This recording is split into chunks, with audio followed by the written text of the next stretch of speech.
ఆయన అడుగుజాడలు చరిత్రను మార్చాయి. ఆయన మాటలు శాస్త్రంగా నిలిచాయి.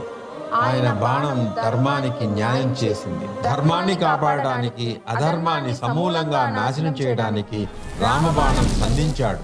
రాజ్యం ఆయన అడుగులకు తలంచింది. తండ్రి మాట కోసం రాజ్యాన్ని వదిలేశాడు. కానీ రాజధర్మాన్ని తప్పని మహానుభావుడు.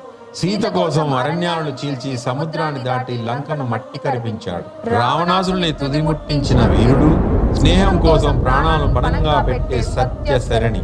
కానీ శత్రువు ధర్మానికి విరుద్ధంగా నడిస్తే అతడి చివరి శ్వాస కూడా రామబాణం నిర్ణయించే మరణ శాసనం. అతడి శబ్దానికి సైతం శత్రువుల గుండెలు వణికేవి.